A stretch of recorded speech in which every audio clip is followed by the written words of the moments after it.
Hello, and welcome to Education Week. I'm Carrie Wrigley, LCSW, and I'll be your instructor for this hour. I'm so delighted to share this hour with you, to share with you some things that I found helpful both personally and professionally. I've been a counselor, including a marriage counselor, for over 30 years, and have helped couples with all kinds of problems. The one that we're going to be talking about today, I find to be almost universal. That there are times in all of our relationships when we feel less close, less connected, less together and united than we would like to be. Sometimes that can be at a pretty catastrophic level. Sometimes it's just at a mild level. But either way, it can be troubling and difficult to get through. So we're going to be talking about that today and some strategies for getting through that time onto a happier and more productive time in our relationship. We've grown apart. Those words are some of the scariest and yet most common words we might sometimes use to describe how we might sometimes feel in our closest relationship. Those words are scary for us because they can lead to some pretty dire consequences for ourselves and for our loved ones, sometimes even leading to divorce, conflict, or even infidelity. As scary as those words are for anyone, I think they're particularly scary for us as Latter-day Saints, because in our faith, we don't just believe in marriage for as long as it's fun, or even in marriage till death do us part. We literally believe that these sacred relationships are intended to last for all time and for all eternity. So the concept of staying together in a relationship where things have become strained, where trust has become frayed or even broken, where we no longer feel connected, close, intimate, the concept of spending all eternity in that kind of a situation can be absolutely terrifying for us. So in many ways, those words, "we've grown apart," while they're scary to all of us, are of particular concern for those of us that are Latter-day Saints. It's the last thing we ever expected when it happens to us. Yet I'm here to tell you, as a wife of over 30 years, and as a counselor of over 30 years, those feelings literally happen to everyone, even in the best relationships, at least from time to time. It's not about always feeling every single moment close and connected that makes a significant and healthy relationship. It's about when, not if, conflicts come up, difficulties occur, disunity arises, how we get through those times and beyond those times on to happier and more productive times. So it's those kinds of situations we're going to be talking about today. Now, if you're watching this presentation today, if you selected this particular topic, "We've grown apart," then quite possibly you're feeling some of those same feelings yourself in your own relationship, or you have at some point in your relationship. Or maybe you don't feel those things, but your spouse or someone you care about has recently expressed similar feelings. Or maybe it's not so much that. Maybe you're not currently in a relationship, but you're a survivor of a past difficult relationship that ended badly, that ended absolutely in "we've grown apart and we never want to have anything to do with each other." You never want to go there again. And yet you'd like to get into another relationship at some point that is healthier and happier, and you want to learn some tools for doing so. Or maybe you're not in, and perhaps never have been in, a close, connected, long-term relationship. Maybe you're even scared to get in one because for so many people that you've known, relationships have ended badly or in divorce or disruption, and you're scared to even commit to get into a relationship like that. And yet, you know that that's Heavenly Father's plan for you to find a partner and help to carry out His work of bringing His children into the world and providing good homes for them and helping them to be able to grow in His image on this earth. So whatever your situation, I hope that this presentation will be useful to you. And I want you to know at the outset, the most important thing I hope you get out of this presentation today is that whatever situation you're in, as far as your current relationship, there is hope. There is a way forward.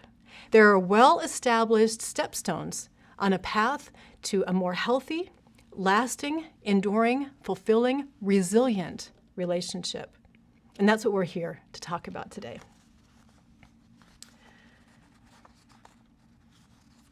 Now, as I mentioned, I've been a counselor for over 30 years and a wife of about the same time.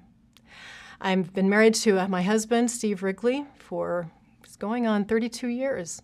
We have 5 wonderful children, all of whom now are 19 to 29, and have all found their way in recent years into love relationships. So it's been really fun over these recent years to be able to see all over again the progression of relationship, how it begins, how it develops, how it matures over the process of time, what can sometimes go wrong.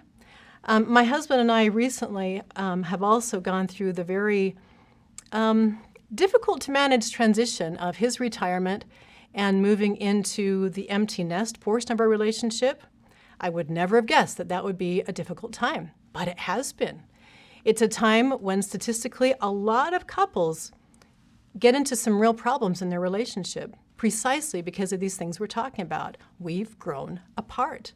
A lot of times couples find when the nest empties that they've been so busy caring for children and work and church callings and other responsibilities that once the kids are gone, suddenly there's not that common focus anymore. And they're looking across at each other across the room going, "Who are you?" Or there's other changes that happen with retirement and empty nesting that can be difficult. So it's possible that you're in that phase, or you may be earlier in your relationship where the arrival of children or taking on a new job or some different things have brought some rifts. Currently, we all tend to be going through a situation that is affecting all of our relationships. As in this particular moment that I'm recording this, we're going through the COVID-19 pandemic. And for a number of months, we're required to stay safe, stay home. Well, it turns out that being home 24/7 with the same people every hour of every day isn't necessarily so great for our relationships. Interesting, but true. So if anything, this particular topic, we've grown apart, is more timely now than it was several years ago when I first created this content. In the face of the various stresses, financial, emotional, and so on that we're facing with COVID-19, we have higher divorce rates, higher domestic violence rates, higher addiction rates, higher depression rates, and so on than in my memory ever. And so it's a more urgent time than ever to learn how to make sense of and navigate through these very important, very normal transitions in our relationships and learn how to wisely manage the dynamics that create and build our close relationships so that they can last in healthy, happy, and productive ways throughout our lifetimes and longer. So I'd like to introduce you now to a model that I've developed over recent years to help my clients, my students, myself, and others to make sense of what is the normal course of a relationship over time and how do we manage these elements in the most productive way possible. In this model, we'll be talking about 3 different phases of relationships in sequence. The first phase that we'll be talking about is relationship building. Now, this tends to be the phase of relationships that we're most aware of, that we're most excited about, that we see all over the media. It tends to be this phase that shows up in the rom-com movies and in the pop songs and in all of our different discussions about love and so on. This is what we tend to think about, is this process of finding each other and falling in love and building a relationship. Okay? So we're going to talk about the steps of that. I call this model the 4 T's. Because the 4 steps that it's based on all begin with the letter T, so it makes it easy to remember. So we're going to talk about these 4 T's that help us in the beginning to build our relationships. And as I do this, I would encourage you to think about your own relationships, particularly the one that's the most close and most essential for you. Perhaps you are married and it's that relationship, perhaps it's a different relationship. And see if this matches your experience, as it does for my clients and others I've shared it with. The first element of relationship building, very simply, is time. Lots and lots and lots of focused, attentive, intentional time. Now, it's been really fun as my kids have paired off and gotten married and fallen in love to see how natural this is to remember all over again how in that early process of a relationship, Connection is born out of time shared together. One of my kids met their spouse at work. So it wasn't initially candlelit dinners and, fireworks overhead that launched their relationship. It was literally putting on the apron at Macy's and going about their daily tasks, but seeing each other across the room or participating in different tasks together. And over the process of time, getting more and more acquainted with each other, seeing each other more and more often, until finally that time at work started to be that lunch in between their shifts, or that time after work, or those dates that they started to go on, or the texts that they started to do between the dates, or even while they were working, and so on. Another of my children met their spouse in the process of going to school. They were in similar classes, and they played in similar bands. It was a music program. And the day that I knew that they were going to be a couple forever was one day when they were spending time playing in a band together. My daughter was playing the bass, and she's a beautiful musician.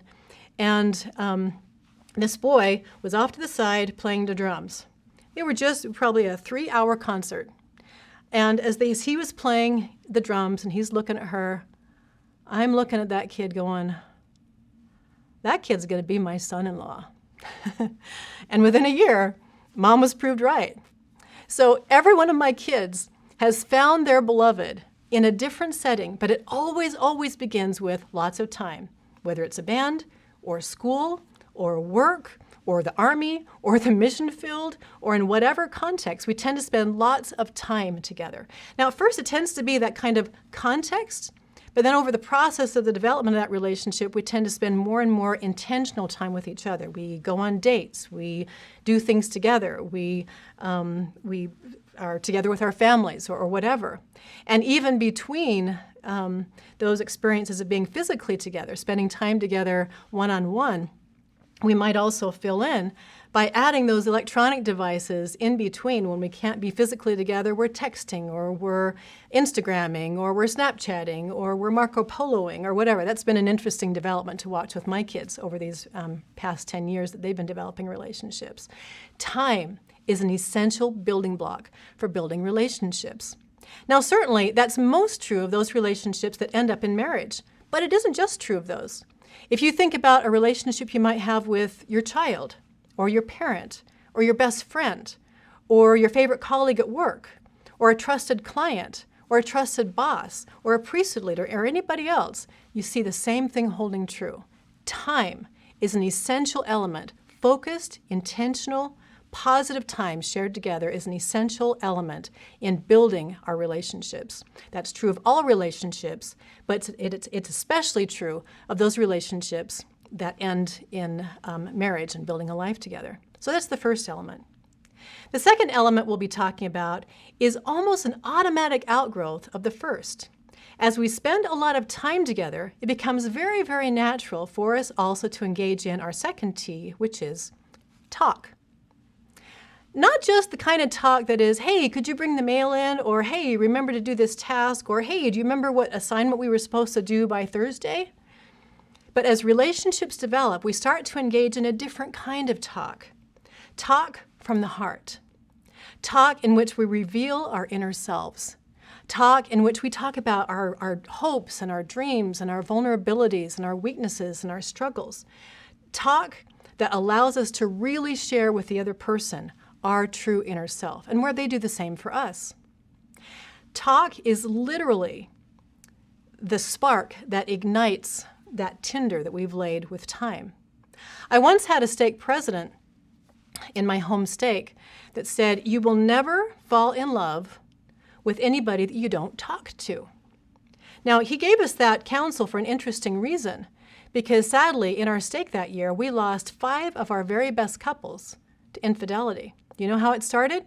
They spent time with someone else other than their spouse, and they started to talk with someone other than their spouse in that open-hearted, very tender, intimate kind of way. Nobody intended for it to be anything other than a friendship, but it was. So he gave some really important counsel. He said, number 1, to protect your marriage, make sure you're spending time and you talk in that open-hearted way to your spouse on a consistent level throughout your marriage. And secondly, make sure you don't do that with anyone of the opposite sex or with somebody that there might be some danger of developing a different kind of relationship with. Time and talk are that powerful. And certainly we can use that knowledge to our good. Satan would certainly love to use that knowledge to our detriment, to pull us away into other kinds of relationships, other kinds of interests, other than that central, powerful relationship that we can and should have with our spouse exclusively. So as we engage in focused, intentional, positive time, and that leads us to that open-hearted, intimate, tender, trusting kind of talk, it leads us to our third foundational principle, our third T, which is trust. Now, I'm not just talking about the kind of trust that says, I know you're not going to hurt me, or I know you're not going to be unfaithful to me, or I know you're not going to drain my bank account of everything I own. Okay, that kind of trust, level 1 trust, is certainly essential for the development and maintenance of a positive relationship. But in order for that relationship to blossom into a lifetime, even eternal relationship, trust needs to go far beyond that. Trust, for example, that I know you're there for me and that you let me be there for you. Trust that I can share my feelings with you, that you care about those feelings, that you open your heart to me and that I open my heart to you. Trust that we have the same kinds of interests in common and that we're moving forward in a shared direction. That's a very different kind of trust than just, I know you're not going to hurt me or betray me, okay? And trust is an automatic outgrowth of spending that positive time and that positive talk with each other. It just is a natural outgrowth, a natural consequence of spending that focused time and that focused talk. As we spend that time and that talk, developing that trust, it leads to the fourth of our 4 T's, the fourth of those essential steps for relationship building. That is touch. As we feel the intimacy and closeness and oneness of being together and sharing common interests and so on, it just becomes natural for us to want to express that in all kinds of ways, through our words, through kind actions, through service to each other, and also through reaching out physically and expressing that connection that we feel emotionally in a physical connection, in touch. Now, again, that is most true for those that are moving toward a marriage relationship, an eternal relationship. And obviously, the kinds of touch associated with that kind of relationship is a much broader range and includes elements that other relationships don't. But even in our other relationships, with our children, with our parents, with our friends, with our coworkers, and so on, again, we can see the same sequence. If we're going to build a relationship, it requires lots of time.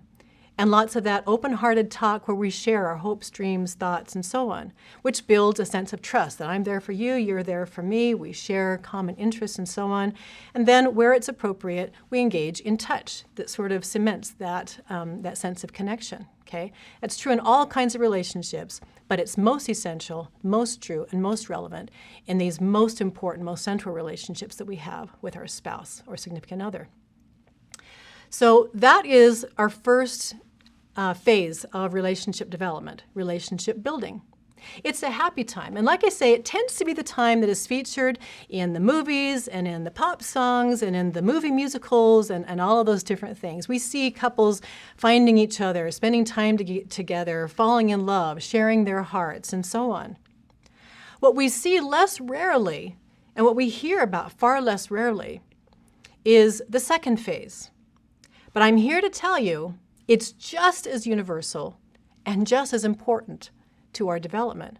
But it can lead to a lot of pain if we don't understand what's going on. It can lead to a lot of fear that our relationship is over when we kind of leave phase 1, relationship building, and move into phase 2, which is pretty much an inevitable, normal process that we move into in a long-term relationship.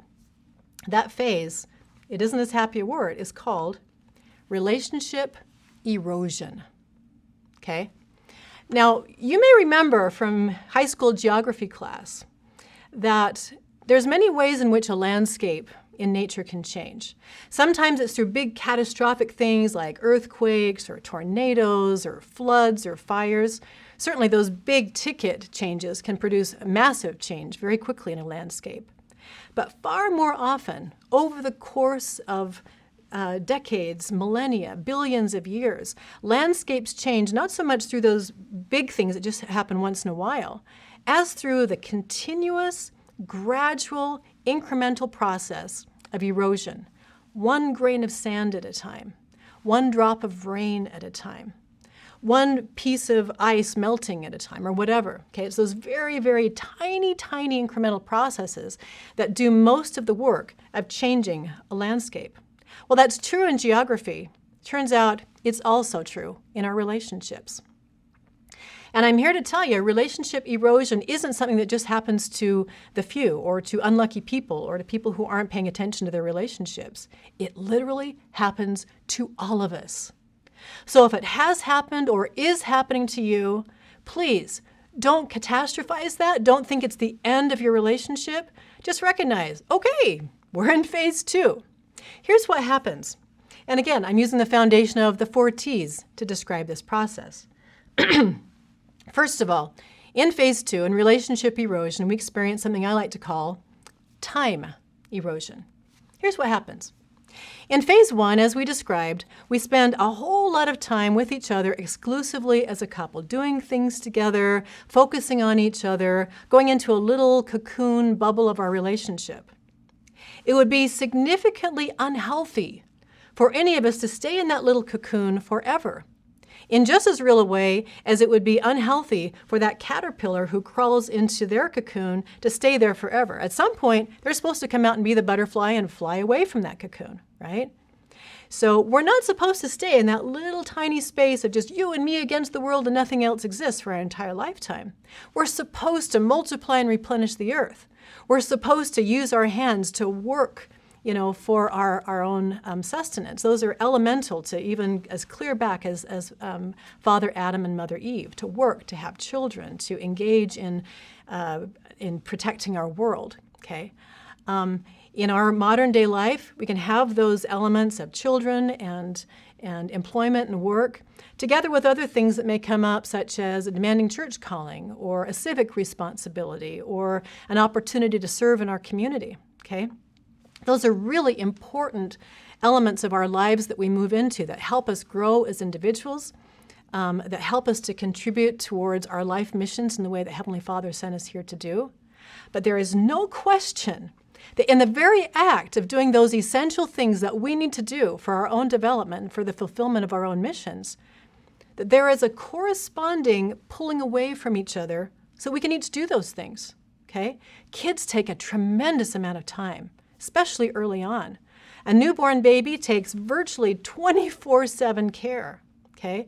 I think it's actually by design that newborn human infants come into this world more dependent, more frail, less able to do anything for themselves than pretty much any other creature on earth.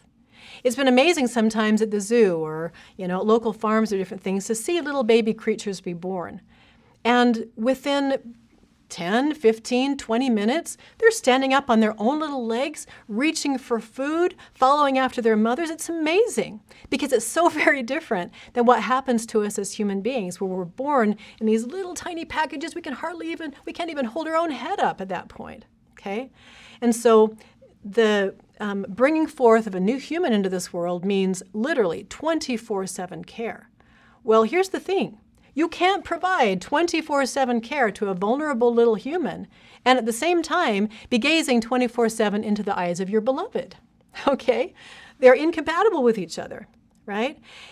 Correspondingly, the more children we bring into the world, the more need there is for the bigger house, for the bigger food budget, for the bigger minivan, and so on.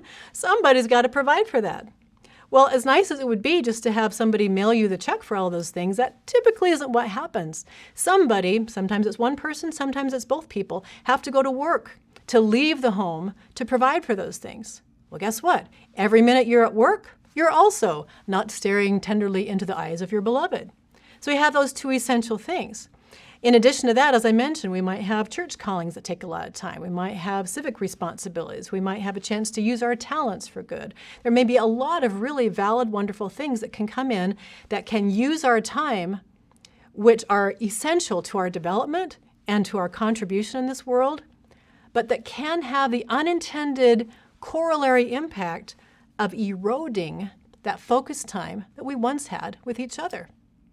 I remember, for example, after the birth of my first daughter, and I was so in love with her, just so much loved the process of being a mom and noticing her every move and taking care of her and feeding her what amounted to pretty much every 20 minutes when she was little. I didn't even notice early on, in the midst of that fascination, how it was pretty much me and her in the way that it used to be me and him, my husband. Until finally one day, in a tone of great sadness, he said to me, just very honestly from the heart, he said, "Honey, I feel replaced." It made me really sad. And it helped me understand a lot of his behavior at the time, how I was pretty mad at him at the time because he was suddenly spending more time on the computer. He was spending more time out with the guys, doing his calling. He was staying longer at work. I couldn't understand it. Why wasn't he home with me, side by side with me, enjoying the beauty of the fruit of our love or whatever? He felt replaced. He felt like he was no longer number one. And he was probably pretty right. Because here's the thing. When there is a contest in time between a newborn baby who literally will die if they don't get that 24/7 care, and a grown man who can get his own meals and drive himself places and walk around by himself and so on, guess what? The baby's going to win. However, that can take a deep toll on a relationship, as I found out as a wife, and as most of my clients that I've talked to have found out in their relationships. Those absolutely normal, required transitions into providership, into parenthood, into service, can absolutely have the unintended but very real impact of time erosion in our relationship. Now, in addition, over the process of time, in addition to those rather necessary elements of time erosion, parenthood, work, and so on, many times what happens is after the time erosion ball gets going, we start to feel a little resentful, a little distanced, and a little in need of compensating that closeness that we no longer feel so exclusively with our spouse. And so we start finding other ways to fill our time and to meet those needs that, perhaps are important to us as individuals, but that may not serve so well our families or our relationships. In our day and age, most often those phase 2 time erosion things involve some kind of electronic appliance. It might be too much time watching football on TV.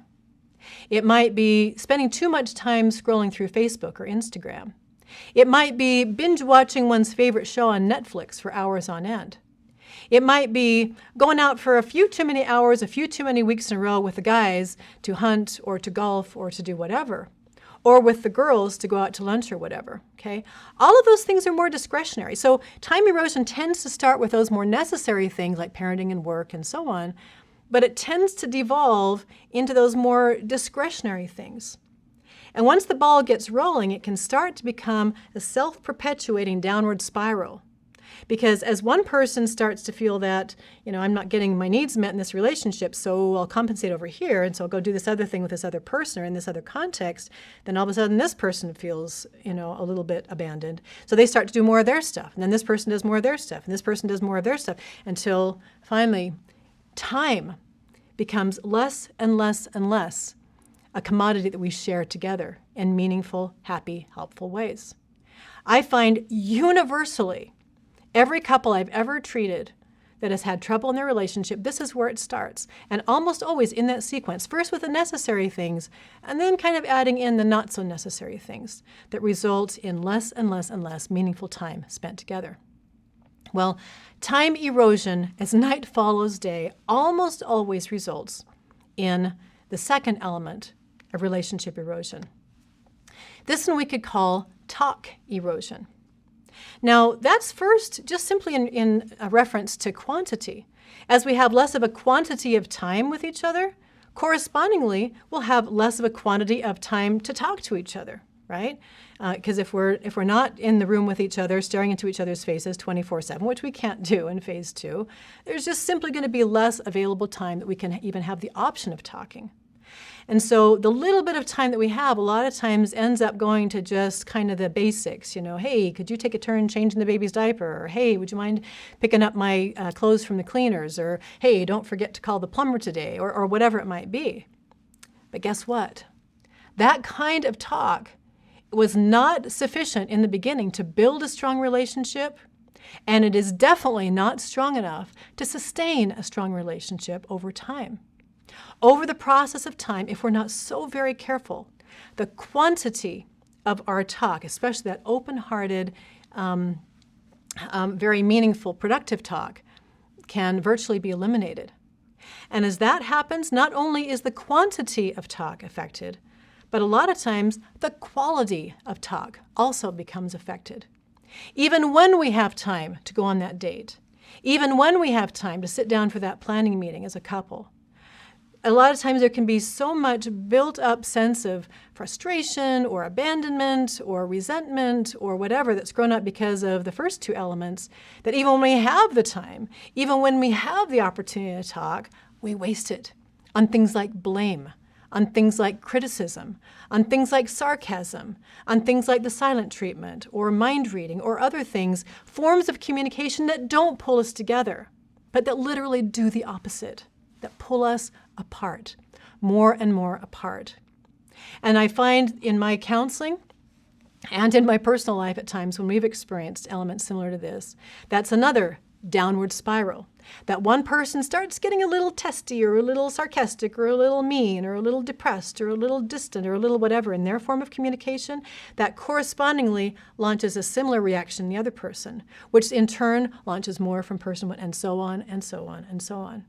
Until clients that I talk to, people can get into such a situation of disconnect over, first of all, just not talking that much, and secondly, talk being traumatic or toxic whenever it does occur, that it ceases to be a positive element in the relationship and instead becomes a negative one.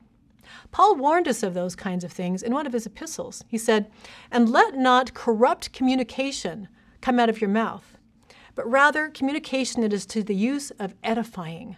Okay? What's the difference between corrupt communication versus communication that's good for the use of edifying? As he says, that it may minister grace to the hearers.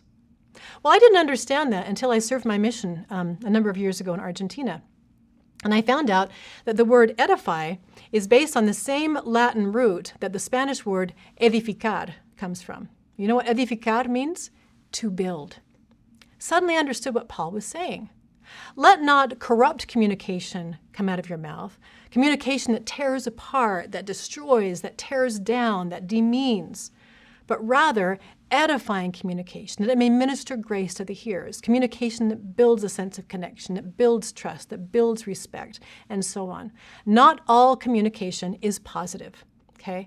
And as we get into that cycle of relationship erosion, we tend to go down the rabbit hole for a while in that less quantity and less quality of talk.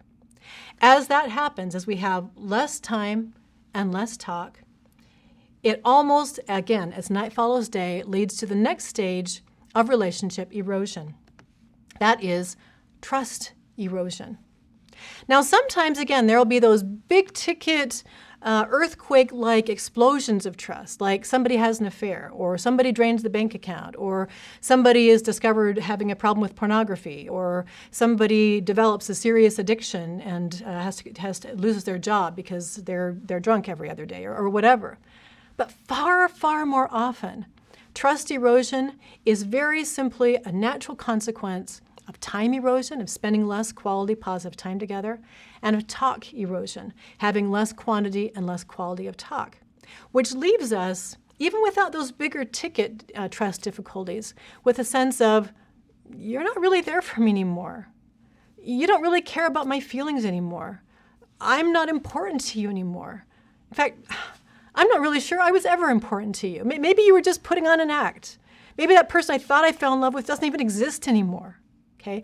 That's the kind of trust erosion that tends to occur on the heels of time and talk erosion. It can do significant harm. And if uninterrupted, it tends, again, as night follows day, to lead to the last element of relationship erosion, which I call touch erosion. Particularly for those of us that are female, it is almost impossible to engage in positive, heartfelt touch if we don't feel like our loved one is spending time with us or talking to us on that deep connected level, and if we don't trust the person on that deep level of feeling safe and feeling validated and feeling listened to and feeling important. Almost as night follows day, if time, talk, and trust erosion have occurred, touch erosion is also going to occur. Now, in talking to a number of men in my practice, I find that it's a little different. For guys, a lot of times they feel like if we could just touch in that intimate way, then everything will be fine. We'll be connected again. We'll be happy again. Just like in the beginning, we'll feel in love again. Things will be awesome. Well, the problem is, he's not the only one in the relationship. And what I find almost universally is if it's a man who's asking for marriage counseling and is dragging his partner in, almost always things have gotten to that point of touch erosion, and he wakes up in a traumatic way. We're just not connected anymore. We're not close anymore. We're not intimate anymore. And he's very concerned about that. But what I find in every one of those couples as I explore it is long before touch erosion happened, making touch feel difficult and weird and uncomfortable within that couple, there was time erosion. There was talk erosion. There was trust erosion. And almost without fail, what I find is the woman in that relationship for months, weeks, perhaps even years or decades is for a long time been saying, honey, we just don't spend any time together anymore. Could we please spend some time? Do you really have to work that late? Do you really have to go to that extra meeting? She's been saying, we don't really talk to each other anymore. I just wish we could just sit down for an hour or two and just really, remember how we used to talk, just kind of do that. And by the time it gets to trust erosion, most of the time she won't say anything at that point. She'll just quietly think to herself, he's just not here for me anymore. We're just not close anymore. This just isn't working anymore. A lot of times, like I say, that's not verbalized as much as the first two, but it's very real. And so by the time things disintegrate into touch erosion, almost by definition, those other three elements are in place as well, okay? Now, every time I've seen this happen, couples are scared. They're so scared. And a lot of times those scared feelings are expressed in those three words that are foundation of this class. We've grown apart. It was when I was serving as Stake Relief Society president, doing all these great things, that my husband started looking at pornography. Or it was when I finally got that great job opportunity I've been working on for years that my wife just kind of blew me off and started doing stuff with the kids and started doing her own thing and didn't even care about me anymore, or whatever. Sometimes our greatest opportunities lead to our greatest disasters if we're not very, very careful in managing them, if we allow our relationships to descend through these various levels. Now, to a certain extent, like I say, these things are universal. Our relationships do change over time. We're not supposed to stay in that little untroubled cocoon of stage one.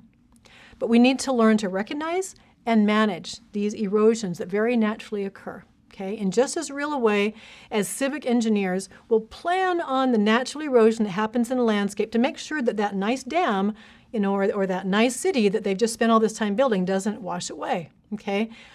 In just as real a way, we need to carefully plan for and strategize around the normal process of erosion that we go through in the process of a normal long-term relationship.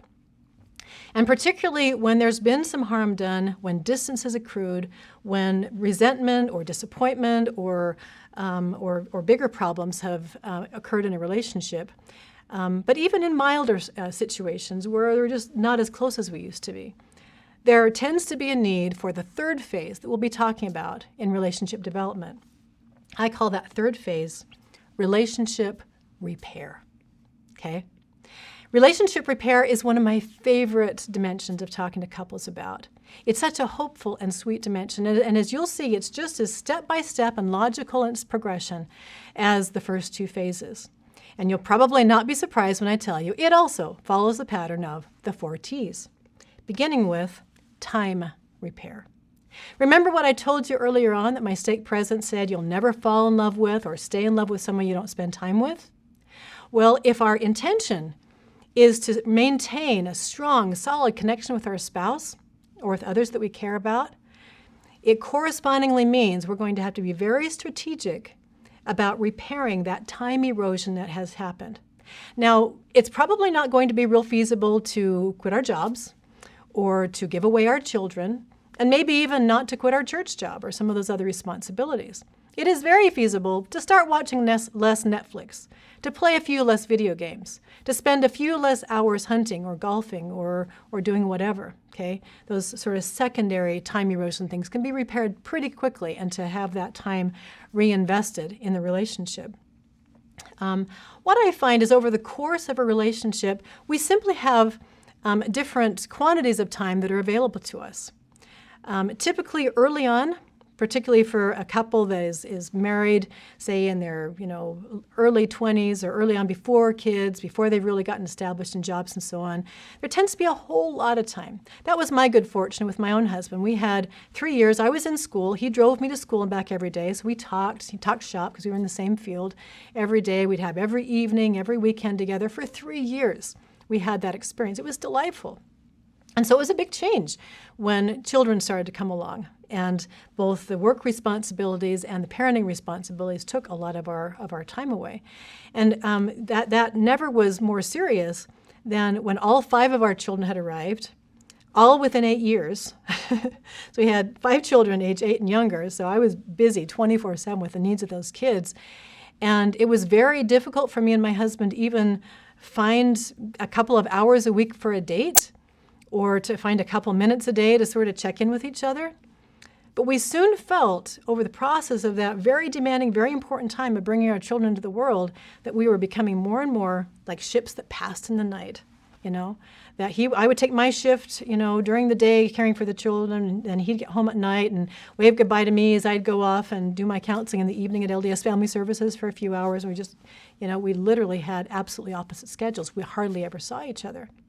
And it wasn't long before, again, we said those words to each other, we've grown apart. But again, we're not going to give away our 5 kids. We can't quit our jobs, those other things that are important for us to do. We had to be more strategic. So I'll tell you what got us through that period of time. It was something that I've since come to call marriage tithing. Now, tithing is a wonderful principle, right?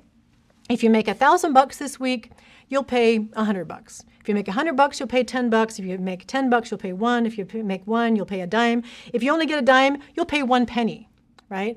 Well, over the course of our relationships, in a similar way, we'll have different quantities of time available to us. Those kind of $1,000 periods of time might be like when we first get married, or towards the end of our relationships when we're 2 little old people and the kids have all left, we're just enjoying time together at the end, right? Where we tend to have more like the 1 penny worth of time is like I just told you about, with having the 5 kids and so much to do and having to provide for them and care for them and so on. But here's what I realized.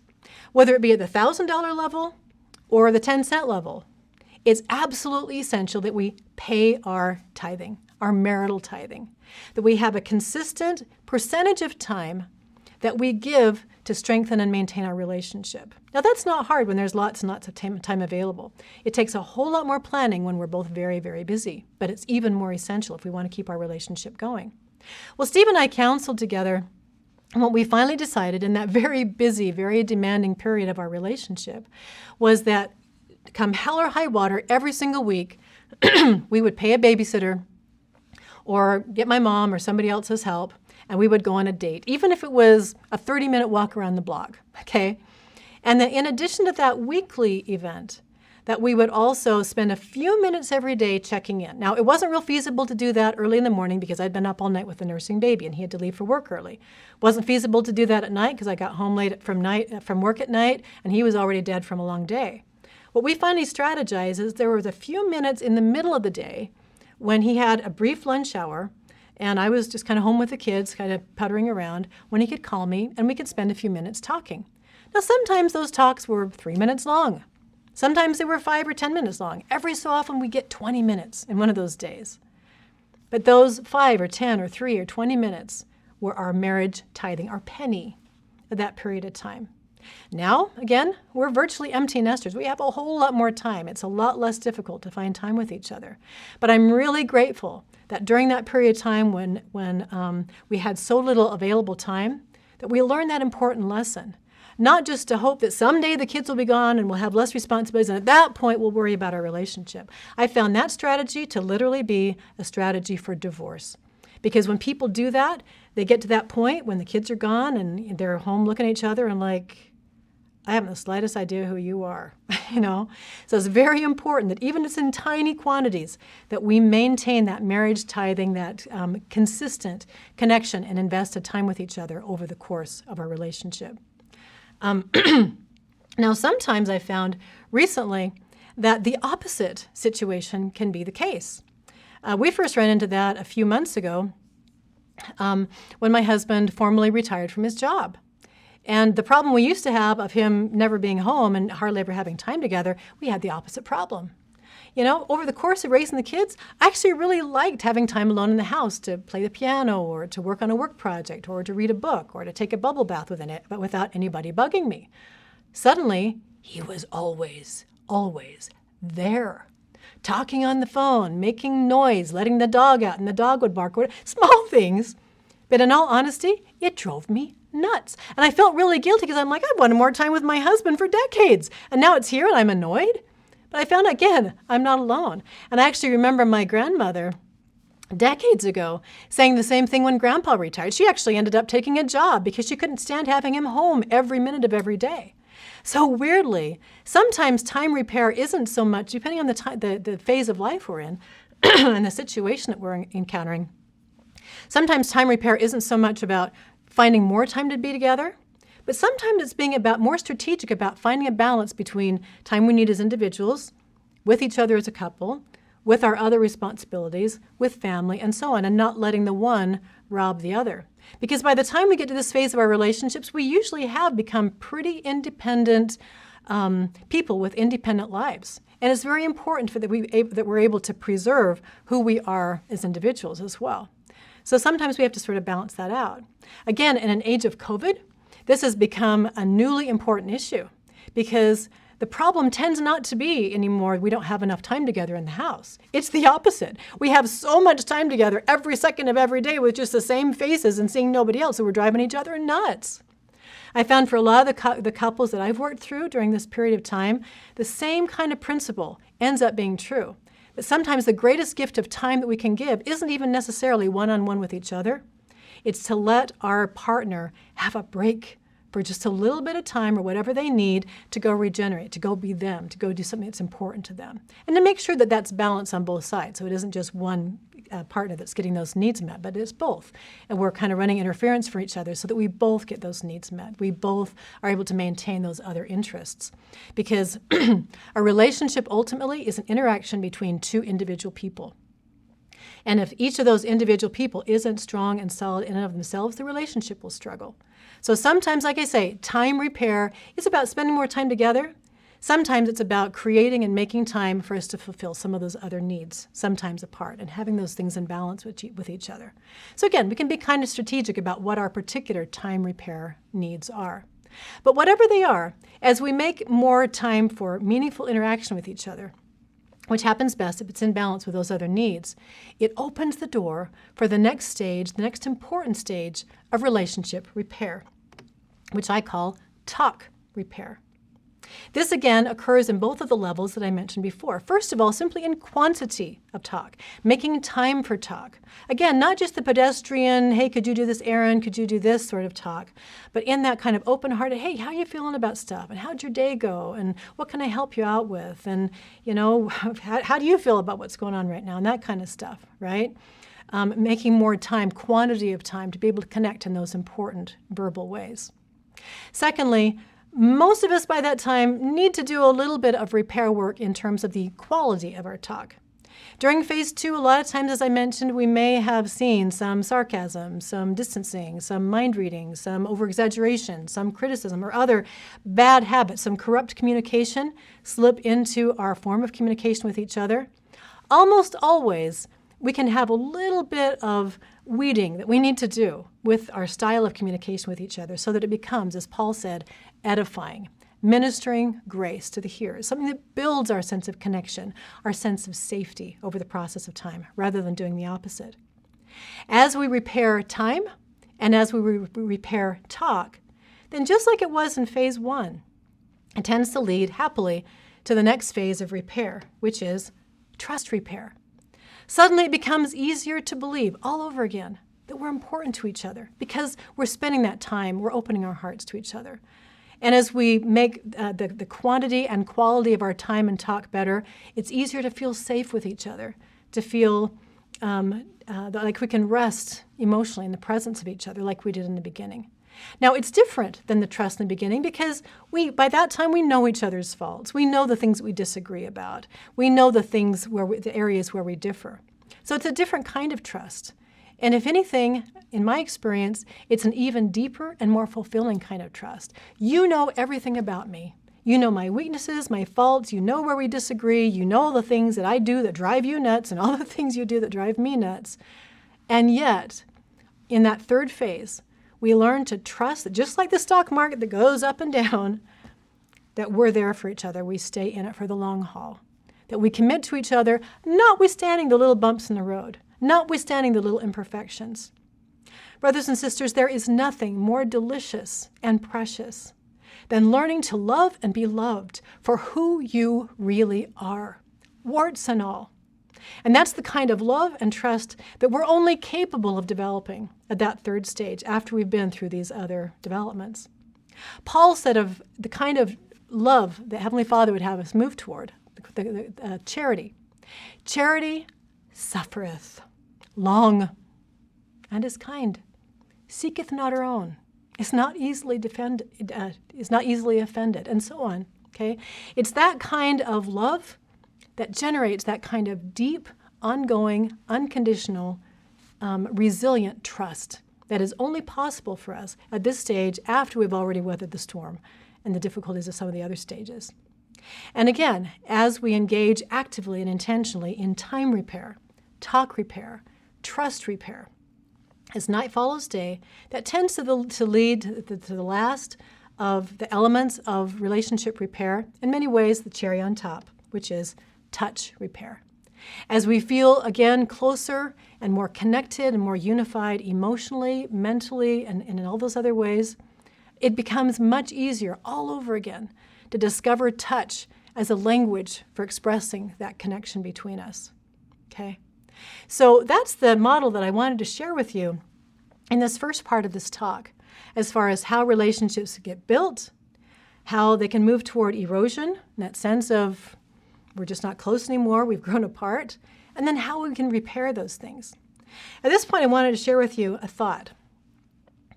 As we go through this process of life together, this amazing journey of life, and all of the growth experiences and developmental experiences that go with it, here's something that I found to be very true. Our greatest opportunities often trigger our steepest challenges. Now, most of us have found that to be true individually. You know, I saw it in the mission field as people were preparing to get baptized, and poof, all this opposition would hit them, right? Or every year as I prepare for Education Week, I can just pretty much mark on my calendar the arrival of all these forces of opposition. Printers breaking, computers wearing down, cars breaking, different things happening with loved ones, getting hurt, different things. I can just guarantee that as I approach that important opportunity, that challenges are going to come trying to oppose and resist that contribution, okay? Our greatest opportunities often trigger our steepest challenges. The same concept is true, as we've been discussing, in terms of our relationships. Our greatest opportunities include our children, our jobs, our church callings, our civic opportunities, our use of our talents, and so on. But those same opportunities, if we're not very, very careful, can also, as we've been talking about, produce that significant and difficult and destructive erosion that can constitute some of our steepest challenges. But here's the thing. We can turn this truism on its head, and it's just as true. Our steepest challenges often trigger our greatest opportunities. That also is true. If you think about the times in your life that have been the very hardest, the most heartbreaking, the most difficult for you to get through, almost always, those have the potential to become the times in our life when we grow the most, when we become the strongest, the most resilient, the most patient, the most Christ-like, all right? As Paul said, all things can work together for the good of them that love God and are called according to his purposes. Our greatest opportunities and our steepest challenges tend to weave together in ways that can help us to become the full measure of those strong, resilient, beautiful, powerful, influential children of God that we were sent here to become. So again, the overriding message I want you to get from this whole presentation is hope. Even if you're in a very difficult situation right now in your relationship or in your lack of one, there is hope shining brightly before you. There is a path that has been laid out. I didn't initiate this, I discovered it. It was already there. I've just put it out in this little table so you could see it clearly as I've come to see it. And I've seen this path help so many people be able to identify what's happening in their relationship and what needs to happen next in order to move it into a positive direction. Now, there's one other model that I wanted to share with you as we conclude these last few minutes of my presentation. In that period of time that I described to you before, where Steve and I had been very close in the beginning of our relationship, and then the baby arrived, and then there was kind of this pulling apart, disruption, and I feel replaced and all of that. It was during that same period of time that I ended up going back to work 6 months after our first baby was born. Started working at LDS Family Services. That ended up being such a healing, beautiful environment for me to serve as a counselor. First, they gave me the kinds of cases I'd always done with children and teenagers, but over the course of time, as I developed, they started to give me also young couples to work with. I was in my late 20s at the time, and I have to tell you that's one of the most humbling experiences of my life.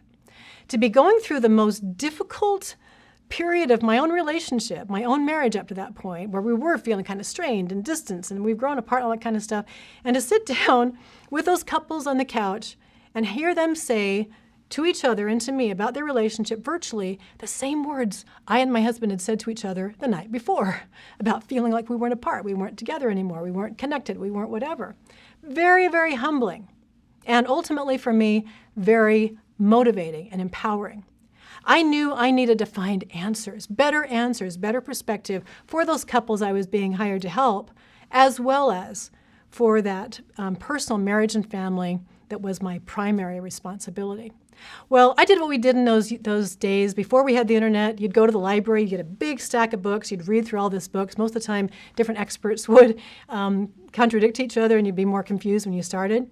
But in this particular instance, I ran across a couple of books back there probably 25 years ago that ended up being really influential, that ended up teaching this model, this short little model I'm going to share with you now regarding how relationships change over time. Again, these are not things that only happen to really distressed relationships that end up in divorce or adultery or whatever. This happens to all of us to a greater or lesser extent over time. They're normal things. I wish this was taught in junior high schools and high schools, so we know that it's normal when it happens to us. 3 stages of a relationship. I'll just go through these quickly. Again, I didn't initiate these. I read these in several books, but I think it's really insightful. First of all, we tend to go, as we've already talked about, through the honeymoon stage, the in-love stage, where we fall in love and we spend a lot of time together and we talk and we do all those things that we've already talked about. In the honeymoon stage, a lot of times we'll start calling each other baby-like names, honey and schnookums and baby and sugar bottom or whatever might be those kind of infantile, affectionate terms. It's as if we go back emotionally to those times when we felt so safe and protected and cared for in our early childhood, okay? It's a sweet, delicious, beautiful stage that, again, is the focus of pretty much every rom-com or every love song you've ever heard, okay? What nobody tells you is that stage is not now, and never will be intended to be permanent. It, by definition, the dynamics of that are based on the chemistry of exploration, of curiosity, of new discovery. They're also based on the chemistry of, I want so much to be attractive to you, I'm going to put on my prettiest dress and my nicest cologne and my best manners and show you my very best self. What's the problem with that? The problem is, none of us can be our very best self in our very best wardrobe with our very best hair done 24/7 every day of our life. Okay? So over the process of time, as we move into the normal, absolutely needful tasks that we've talked about before with parenting and work and all those other things, we tend to move into phase 2, which some have called the power struggle. Here's what happens during the power struggle. In that very, very normal, natural desire to be ourselves, to be, natural and comfortable in our own skins, to be authentic, to, really just be our full selves, we're not as careful about what we wear or what we say or what cologne we put on or what language we use or whatever. We tend to start to reveal those other sides of ourselves that maybe are not quite as attractive as the part that we showed, on that candlelit date in phase 1, right? And as that happens, and it tends to happen on both sides, all of a sudden, there's that kind of dynamic that Billy Joel wrote about. Who's this stranger? I don't know this person, right? Where's that person I fell in love with? That person that looked like this and that acted like that and that treated me like this. Well, as we become more fully our authentic selves, warts and all, the power struggle is absolutely inevitable. Now, one of the things that tends to happen with the honeymoon stage is that we want so much to be close and connected and together that a lot of times we'll just kind of, at least temporarily, eliminate parts of ourselves that we know won't be that attractive to our partner. So for example, I really, really love theater. Okay, I love being involved with theater. My husband really, really loves hiking. And so very early in our relationship, I took him to a play. It was Hello, Dolly. Well, if you've ever seen Hello, Dolly, you know that it's a musical that is mostly about big feathers and sequins and, fun, happy music. It isn't meant to be an accurate historical representation of the time period with deep philosophical messages, okay? It's a fun, happy, light-spirited musical. But the entire time we were in that musical, Steve kept saying things like, I don't think they had those kind of wagon spokes back in that time period or things like that, It ruined it for me. So guess what? For a number of years, I just didn't go to theater because our love was more important to me than theater. And in a similar way, with the best of intentions, he took me on a hike because he loved hiking, right? And so we're hiking up the trail, and I'd gotten these new hiking boots that I'd gotten for like $5 at a garage sale. And after about 10 minutes, I found out why they were $5. Those things were like 20 pounds a piece. And I started to get really bad ankle splints, but I didn't care. I was with a man I loved in this beautiful meadow. So I was just talking to him and talking about our future and our relationship and the beautiful flowers and the beautiful birds and the this and the that. And finally he says to me, honey, do you know why it is that I like to go on hikes? I said, no, why is that? I really like to enjoy the quiet beauty of nature. I said, so you don't want me talking to you? No, not really. Fine. Well, I don't really remember the rest of that hike. What he tells me is that there came a point when we came to a cliff, and I literally threw those $20, those 20-pound boots off my feet, literally threw them, hurled them off the cliff, and he had to carry me on his back all the way back because my shin splints were so bad. It was not a good experience. It was one that we did not repeat for at least another 10 years, okay? He gave up hiking, I gave up theater for each other. It was a sacrifice on the altar of love that we gave up. But there came a time over the process of years that I really missed going to theater and being in theater. And he really missed being on the trail and camping and doing all that stuff he loved. And so as we grew into that phase 2, that more mature part of our relationship, he wanted to be more fully himself. I wanted to be more fully myself. We both started doing some of those other things. We started to experience the time erosion and the, oh, who the heck are you sort of experience with that. It really built some power struggle for a period of time until we read this model and realized that that kind of development is absolutely normal and needful. None of us are going to go through an entire life, again, as I said before, in the teeny tiny little restrictive cocoon of being exactly the tiny version of myself that is attractive to my partner, okay?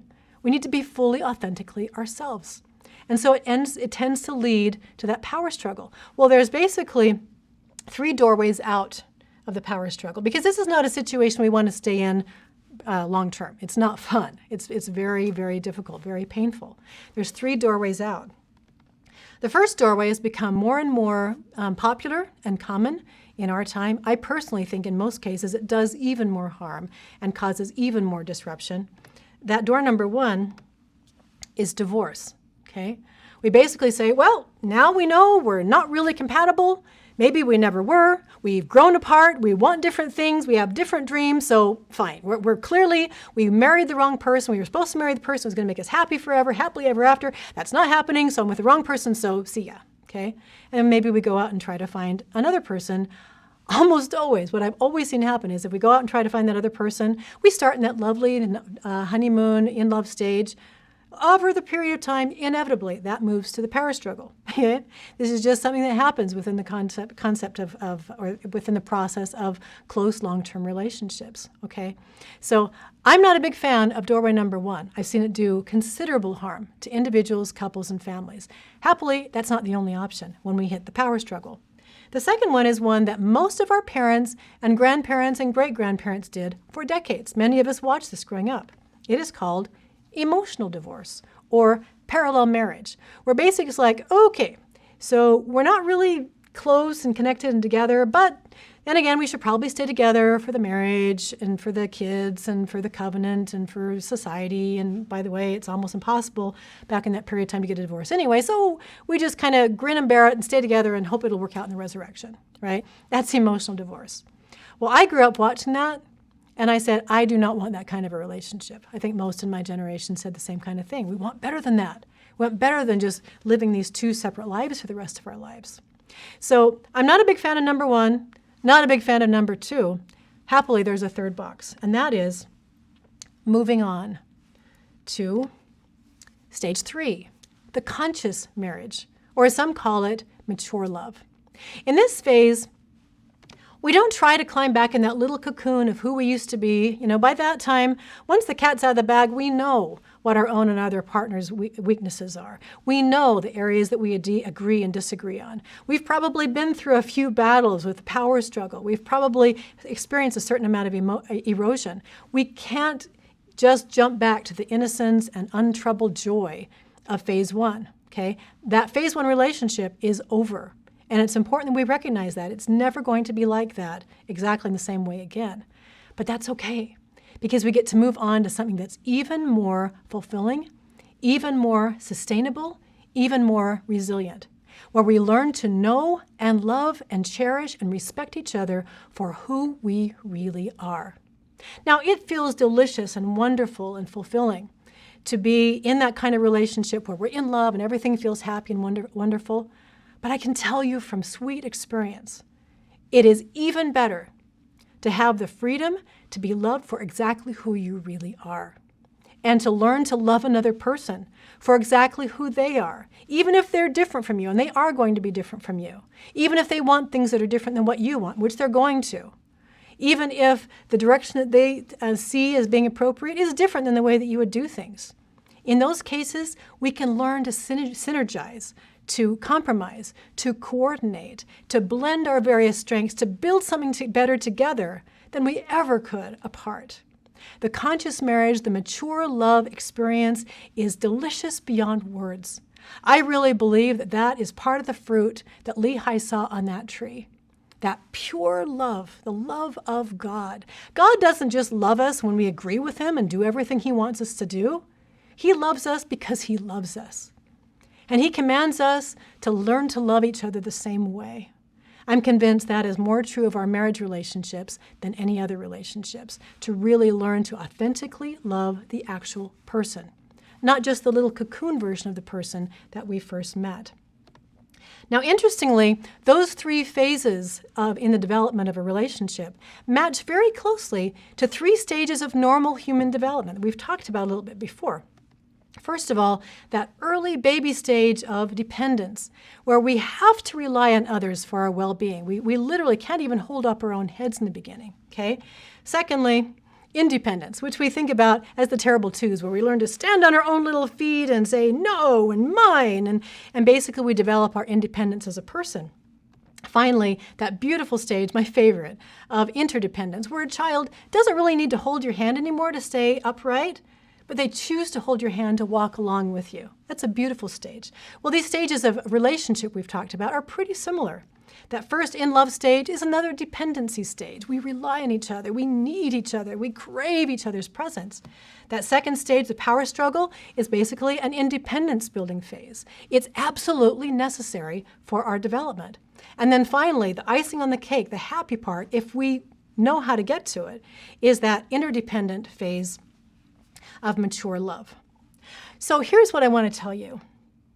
If your relationship currently feels like this, frozen over, distant, cold, icy, lifeless, hopeless, Please remember that after every winter, if you endure through the winter, there's the hope, the promise of spring, of new life. And that new life is never going to be exactly like the life of the last spring, but it is beautiful in its own sense. Now, just as a brief review in these last couple minutes, we talked about how our steepest challenges, including in our relationships, often trigger our greatest opportunities. We've talked about the course of normal relationship development, relationship building, relationship erosion, and finally, and most importantly, relationship repair. Finally, in these last few minutes, we talked about relationship growth over time. First, going through that wonderful honeymoon stage involving dependence. Secondly, the more difficult but equally crucial stage of the power struggle resulting in independence. And finally, moving to that mature love stage of interdependence, growing into the pure love of Christ where we learn to love, cherish, and support each other for who we really are. Brothers and sisters, if you're currently in the winter of your discontent in your relationship, if you're currently feeling we've grown apart and there's no hope and love is dead, please remember what you've heard today. Please go back to the 4 T's and see which element of that relationship repair, however small, could I start to implement today. Relationships can and do change. They can and do heal. And that is even more evident and possible when we rely on Him who commanded us to multiply and replenish, commanded us to go forth and till the earth, commanded us to serve and to make a difference in the world. Nephi said, I will go and do the things which the Lord hath commanded, for I know that the Lord giveth no commandment unto the children of men, save he shall prepare a way, that they may accomplish the thing which he had commanded them. We are literally commanded to go forth and be couples and raise families. And sometimes, as it was for Nephi going through that tough wilderness, we wonder how we're going to make it through another day. But if we look to the source, the rock of our salvation, if we look to these principles, these time-tested pathways and stepping stones, we can absolutely do that. Now, I want to close with a scripture that has become very, very dear to me. I discovered it first in dealing with a personal struggle, but it became even more significant to me in this period of my life that I've already told you about that was very difficult for my relationship when we grew apart. I remember driving down a road, literally sobbing in tears over the sense of distance that had come into my own relationship, my own marriage, in the face of raising these little kids and being so busy, and feeling that time erosion, talk erosion, trust erosion, and yes, touch erosion come into my own marriage. I was sobbing with pain because here I was, a marriage counselor, and I felt my own marriage was absolutely in shambles. And I was praying to Heavenly Father for help. And all of a sudden, like Alma, remembering the words of his father, I remembered about the atonement and how Jesus took on himself all of our pains and our sorrows, our disappointments, our struggles, our weaknesses. And for the first time, it occurred to me that the power of his mighty atonement, his infinite atonement, could also be applied toward these pains, these disappointments, these weaknesses, these blind spots that I was experiencing. So Isaiah 61, 1 through 4, became my very favorite scripture. The Spirit of the Lord is upon me, for the Lord hath anointed me to preach the gospel to the meek, to bind up the brokenhearted, to preach deliverance to the captives, to open the prison door to them that are bound, to extend to those that mourn in Zion beauty for ashes, the oil of joy for mourning, the garment of praise for the spirit of heaviness, that they might be called trees of righteousness, the planting of the Lord, that he might be glorified. And they shall build up the old wastes. They shall repair the waste cities, the desolation of many generations. Brothers and sisters, even if for many generations of your family you've seen marriages and relationships fall apart, I testify to you in the name of Jesus Christ that he can lead you and support you and comfort you and empower you in a different, more healing direction. That you can be a force for good and unity and power and charity in your family, in your marriage, in your community. That kind of righteous, powerful influence was never more needed than it is in these troubled times in which we find ourselves. That we may be able to move through those feelings of growing apart onward to that experience of enduring, mature love, powered by Him who is the source of all that love, is my sincere prayer. In the name of Jesus Christ, amen.